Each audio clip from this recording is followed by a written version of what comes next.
Marcharemos no sul e no norte, ninguém pode esta marcha deter. Pois se nós não tememos a morte, a quem é que nós vamos temer?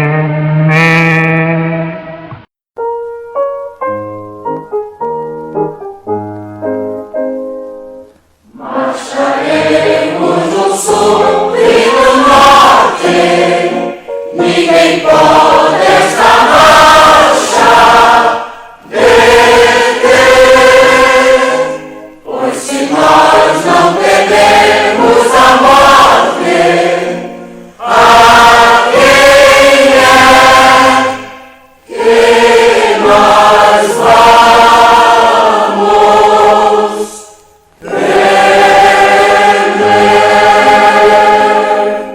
marcharemos no sul e no norte, ninguém pode esta marcha deter. Pois se nós não tememos a morte, a quem é que nós vamos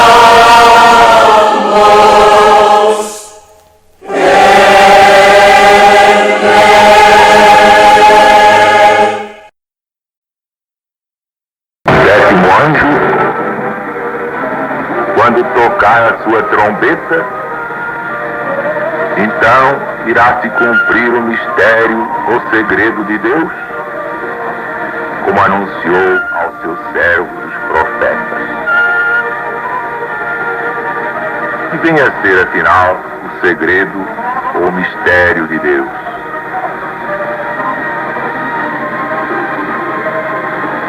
E de muito que meditassem, porque realmente é um ponto muito importante, digno de toda a meditação.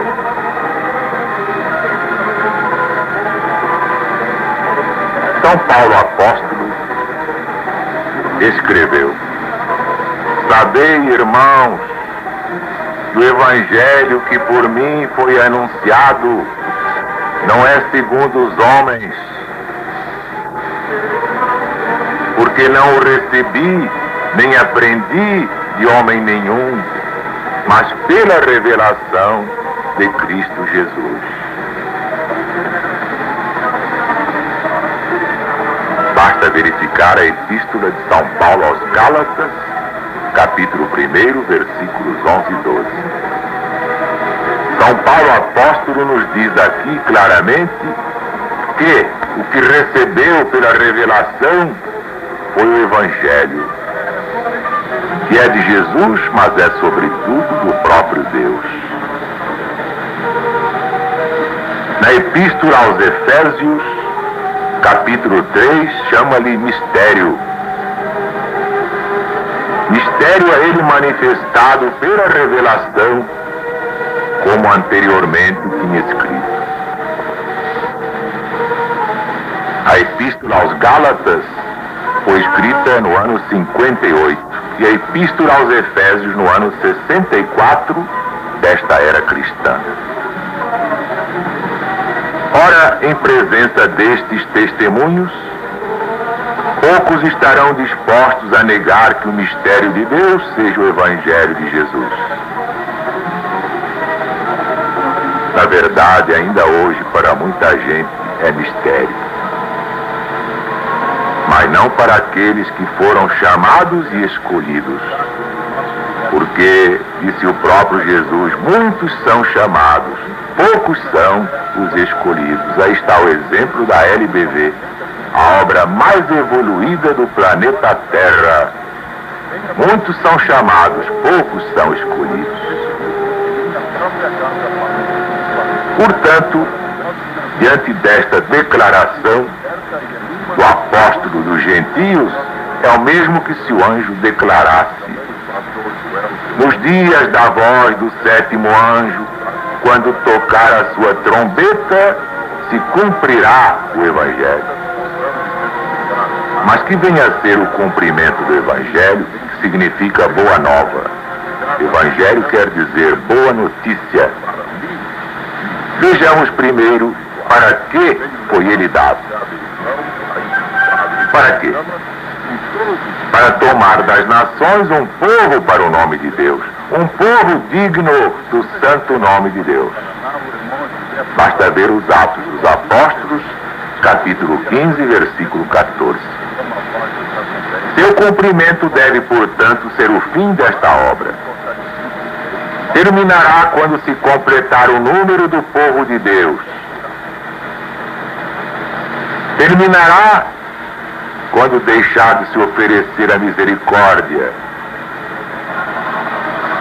e acabar o tempo da prova. O assunto está agora perante nós em toda a sua grandeza ou magnitude. Tal é a momentosa obra a ser realizada nos primeiros dias da voz do sétimo anjo, cujas notas se têm estado reverberando através do mundo desde a memorável época de 1844 a 1857. Deus não é indolente ou indiferente, sua obra não é incerta. Ao contrário, indolentes somos nós, incertos e indiferentes somos nós. O próprio Jesus, ao anunciar que voltaria a este mundo, perguntou: porventura o Filho de Deus, ao voltar, encontrará fé no coração dos homens? E nós aqui diante de nós, da nossa própria consciência, estamos nós preparados para a volta de Jesus?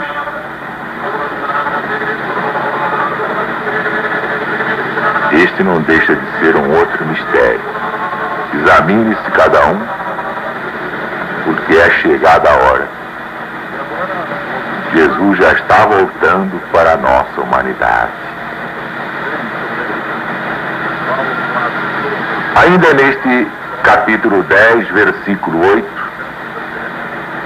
e a voz que eu do céu tinha ouvido, tornou a falar comigo, dizendo: vai, toma o livrinho aberto da mão do anjo que está em pé sobre o mar e sobre a terra. Versículo 9. Eu fui ao anjo dizendo-lhe: dá-me o livrinho. E ele me falou: toma-o e come-o. E ele será amargo no teu ventre, mas na tua boca será doce como mel. Versículo 10. E tomei o livrinho da mão do anjo e o comi. E na minha boca era doce como mel. Mas tendo-o comido, meu ventre ficou amargo. No versículo 8, o próprio João Evangelista é levado a desempenhar o papel de representante da igreja, provavelmente por causa da experiência particular que havia de suceder à cristandade, que o Senhor da profecia queria registrar, mas que não era fácil de se apresentar sob o símbolo de um anjo. Quando só é apresentada uma proclamação pura e simples, sem incluir a experiência particular, porque a igreja tenha de passar em relação a ela mesma, podem ser usados anjos como símbolos para representar os ensinadores religiosos, os pregadores, que proclamam esta mensagem, como no Apocalipse 14. Mas quando tem de ser apresentada alguma experiência particular, o caso é manifestamente diverso. Vinha mais a propósito que fosse apresentada na pessoa de algum membro da família humana. Por isso é que João foi chamado a desempenhar um papel nesta representação simbólica. Ora, sendo este o caso, o anjo que aqui apareceu ao vidente e psicógrafo da ilha de Patmos pode representar aquele divino mensageiro que, na ordem observada em toda a obra de Deus, tem a seu cargo esta mensagem. Ou pode ser aqui introduzido com o fim de representar a natureza da mensagem, a origem de onde ela procede. Não poucos vivem hoje, já verificaram em sua própria experiência uma impressionante exatidão no cumprimento destes versículos, na alegria com que receberam a mensagem da imediata segunda vinda do Cristo. A doçura das preciosas verdades então apresentadas e a tristeza que se lhe seguiu quando no tempo esperado Jesus não veio, mas enviou o Espírito de verdade, o Espírito Santo Paráclito. Um erro que aparentemente envolvia a integridade do livrinho que eles estavam comendo, isto é, assimilando seus ensinamentos. O que tinha sido como mel para o seu paladar tornou-se de repente amargo como fel e absinto. Mas os que tiveram paciência para suportar, por assim dizer, o processo digestivo, verificaram em breve que o erro apenas tinha sido de tempo. Não era hora ainda de Jesus voltar, mas cumpriu o que prometera aos seus apóstolos. Finalmente enviara o Espírito de verdade para lhe preparar os caminhos. Seria melhor que Jesus viesse em pessoa. Seria muito melhor que vir o Espírito Santo como veio. Mas, se ainda não era hora de Jesus chegar, então surgiu a codificação de Allan Kardec. E se derramou o Espírito de Deus por toda a humanidade, como na profecia de Joel. Isso é muito importante. O alimento não era para a morte, mas era para a vida. Basta ver os mesmos fatos apresentados debaixo de uma figura semelhante no livro do profeta Jeremias, capítulo 15, no Velho Testamento da Bíblia Sagrada. No versículo 11 do capítulo 10 deste Apocalipse, e ele me disse: importa que profetizes outra vez a muitos povos e nações e línguas e reis. Ora, São João, ou João simplesmente, como representante da Igreja Universal, recebe aqui do anjo outra missão. Outra mensagem deve seguir-se depois do tempo de terem cessado a primeira e segunda mensagens como proclamações principais. Noutros termos, temos aqui uma profecia da mensagem do terceiro anjo, atualmente, segundo vemos, em processo de cumprimento. Esta obra não será feita a um canto, deve ser levada perante muitos povos e nações e línguas e reis. Confrontar a respeito o capítulo 14. Mas há um detalhe muito interessante, é que o número 7 tem uma incidência tremenda neste Apocalipse. São os 7 anjos, 7 trombetas, 7 castiçais, 7 igrejas. Pois bem, vamos fazer aqui um cálculo numerológico. O Apocalipse vai até o fim do ciclo 1999. Todos supunham que Jesus voltaria até 1857. Em 57 veio o Espírito de verdade, o Paráclito, o Consolador. Pois bem, a diferença de 1857 a 1999 é de 142 anos. Somando 142, temos mais uma vez o número 7. É batata, como diz o povo. O número 7 marca todo este apocalipse.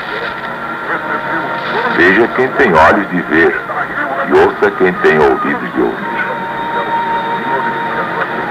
E entramos hoje no capítulo 11, onde vamos encontrar as duas testemunhas. Que testemunhas serão essas, hein? Vejamos, versículos 1 e 2, capítulo 11. Foi-me dada uma cana semelhante a uma vara, e chegou o anjo e disse: levanta-te, mede o templo de Deus e o altar e os que nele adoram, e deixa o átrio que está fora do templo e não o meças, não, porque foi dado aos gentios e pisarão a cidade santa por 42 meses. Como se vê, temos aqui a continuação das instruções que o anjo começou a dar a São João no capítulo anterior. Por isso mesmo, estes versículos pertencem com razão a este capítulo e não deviam estar separados pela presente divisão. No último versículo do capítulo 10, o anjo confiou a São João, como representante da Igreja do Cristo, uma missão nova. Noutros termos, como já vimos, temos nesse versículo uma profecia da mensagem do terceiro anjo. Segue-se agora o testemunho mostrando de que natureza deve ser essa mensagem. Está relacionada com o templo de Deus no céu. Tem o propósito de habilitar uma classe de pessoas para adorarem nele. O templo aqui não pode significar igreja, porque igreja é apresentada em relação com este templo, constituindo os que nele adoram. O templo é, portanto, o templo literal no céu. Os adoradores são a verdadeira igreja de Deus neste mundo.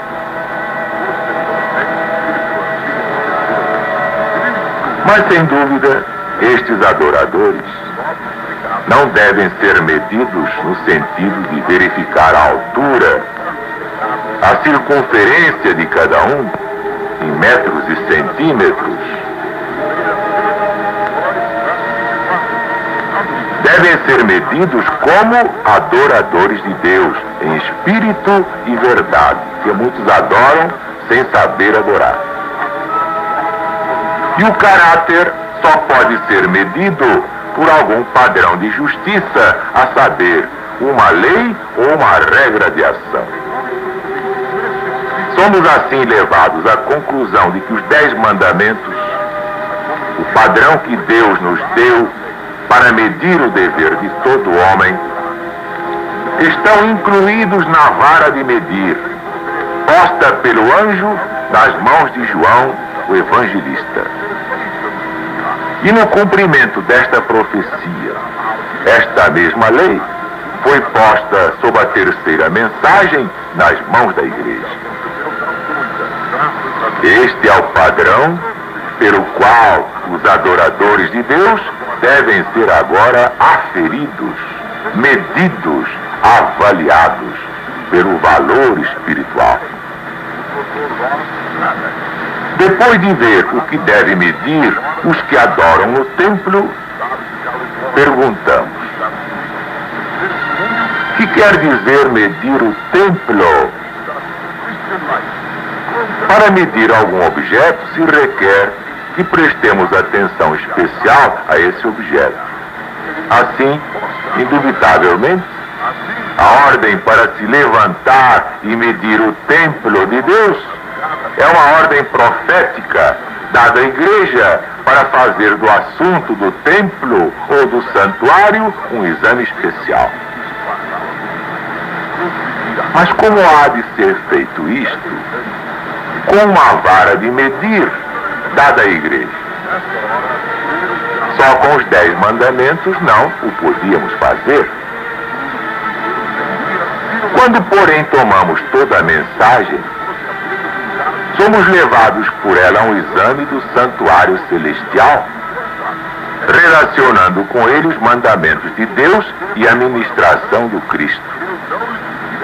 Concluímos daqui que a vara de medir, tomada como um todo, é a mensagem especial agora dada à igreja, que abrange as grandes verdades particulares a este tempo, incluindo os 10 mandamentos da lei de Deus. Por esta mensagem, foi chamada a nossa atenção para o templo celeste. Por ela veio a luz, a verdade sobre este assunto. Assim medimos o templo e o altar, ou a ministração relacionada com o templo, a obra e a posição do nosso incomparável sumo sacerdote, que é Jesus. E medimos os adoradores com a parte da vara que se refere ao caráter, a saber, os 10 mandamentos estão ou não estão sendo cumpridos pelo que se diz cristão. Deixa o átrio que está fora do templo. É o mesmo que dizer: a atenção da igreja é agora dirigida para o templo interior e para o serviço ali realizado. Os assuntos pertencentes ao átrio são agora de menos importância. Ele é dado aos gentios. É a seguir dirigida para a condição da palavra de Deus, da verdade e da igreja durante esse tempo.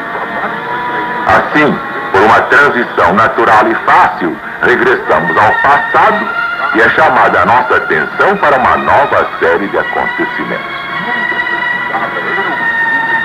Já disse aqui, muitas vezes, que não é nosso propósito ferir crença alguma. Não estamos aqui para desrespeitar nenhuma religião, mas estamos dando o Apocalipse pelo critério histórico profético. Então, temos que ouvir os depoimentos dos maiores historiadores integrados na interpretação do Apocalipse. E aqui para nós nenhum me satisfaz. Mas historicamente todos satisfazem. E são unânimes em concordar neste ponto, que a Igreja Católica se excedeu demasiadamente em todos esses períodos de treva, principalmente na Idade Média. Desejamos que a Igreja melhore cada vez mais para cumprir a sua missão. Mas o que passou estiver errado, tem que estar errado diante de todos nós. Todos cometem seus erros, toda doutrina tem suas mazelas, não estamos aqui para isentar nenhuma. Só uma religião é perfeita, é a do novo mandamento, mas esta não é ministrada por nenhuma igreja cá de baixo, particular, exclusivista. Ela é a igreja orientada por Deus, pelo Cristo e pelo Espírito Santo. Mas homem nenhum administra, homem nenhum vai regulamentar coisa nenhuma, que onde o homem põe a mãozinha, infelizmente emporcalha tudo. A isso homem nenhum fará na religião do novo mandamento. Esta é a religião de Deus para toda a eternidade.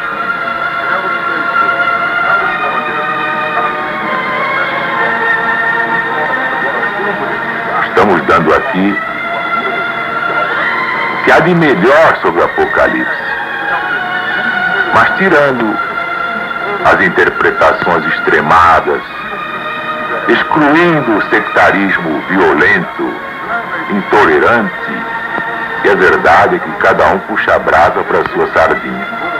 Qual seria o mérito de darmos um apocalipse espírita, um apocalipse católico romano, um apocalipse protestante, judaico, não teria valor. Para a LBV, não teria valor. Porque aí estão os apocalipses, tarjados de sectarismo, marcados pela intolerância, pelo exclusivismo religioso. Ora, se a LBV sempre batalhou pela liberdade religiosa, e ainda não existe aqui para nós a liberdade religiosa, temos que concordar neste ponto. Urge dar o Apocalipse, como também o Evangelho, sem nenhum sectarismo religioso. O povo já está farto de brigas, de ódios em nome de religião, e Deus não tem nada com isso. Os maiores criminosos são aqueles que pregam o ódio em nome de Deus.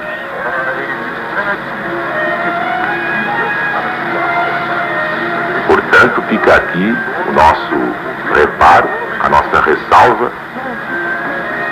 Não temos mesmo nenhum interesse em prejudicar ninguém, em ferir ninguém, mas temos que dar a verdade histórica. A própria Igreja Católica, atualmente, deplora os excessos da Idade Média e no tempo da reforma de Martinho Lutero. Isentos de sectarismo, de paixão religiosa ou de paixão de Deus, todos reconhecerão que a Igreja tem grandes manchas no seu passado. Quanto ao mais, só Deus pode julgar. E só Deus tem todos os elementos para dar o seu julgamento final. Vamos prosseguir, portanto, amanhã com o versículo 3 deste capítulo 11 do Apocalipse, o livro das profecias finais, o mais importante livro da Bíblia Sagrada para a nossa atualidade, porque quem não souber Apocalipse já não sabe mais Evangelho. O Apocalipse é de Jesus e é apresentado pelo autor do quarto e último Evangelho, o mais belo de todos. Quem não souber, portanto, este Apocalipse, já não sabe mais Evangelho. Tem de se atualizar sem demora. E é o que desejamos de todo o coração. Que a paz de Deus esteja com todos, agora e sempre, e viva Jesus!